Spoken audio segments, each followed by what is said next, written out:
اعوذ باللہ من الشیطان الرجیم بسم اللہ الرحمن الرحیم. میں نسیم صادق، عام لوگ پارٹی پاکستان سے. میں تو بس آج آپ سے ایک التجا کروں گا، تمام مسلمانوں سے، تمام انسانیت سے. جو اس وقت پاکستان میں حالات ہیں بہت خطرناک ہیں. آپ کے سامنے ہیں.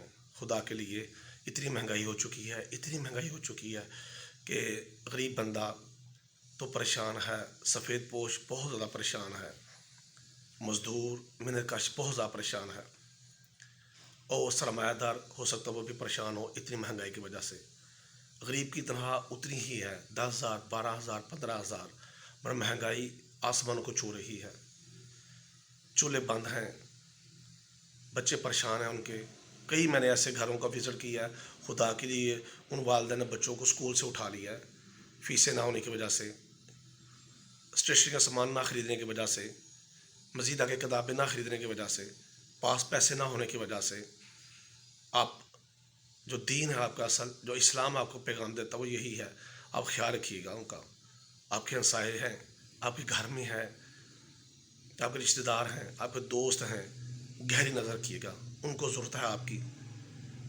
جس چیز کی ضرورت ہے آپ پوچھیں نا. آپ جو محسوس کریں وہ مسئلہ حل کریں، کسی طریقے سے بھی حل کریں، اللہ کو راضی کریں. یہی طریقہ ہے. پاکستان میں جو حالات ہیں آپ سمجھ رہے ہیں، جس طرح پاکستان جا رہا ہے آپ سمجھتے ہیں. یہ جو یہودی لابی کے ہاتھ پہ ڈوری ہے حکمرانوں کی شروع سے پاکستان میں، اور آپ پتہ نہیں حکمرانوں نے کون سا چشمہ پہنا ہے. ان کو مہنگائی نہیں نظر آ رہی. کہتے ہیں پاکستان سستا ترین ملک ہے. غریب کا خیال رکھیں، سفید پوش کا خیال رکھیں. بہت پریشان ہے غریب. دو وقت کی روٹی نہیں پوری ہو رہی، ایک ٹائم کا کھانا پکا رہے ہیں اور 3 دن کر رہے ہیں. کیا ان کو خدا یاد نہیں؟ خدا کے لیے اٹھیں اور ایسے اپنے ارد گرد دیکھیں جن کو آپ کی اشد ضرورت ہے، جن کو اللہ نے بہت سارا نوازا ہے. پلیز اپنا خیال رکھیے گا.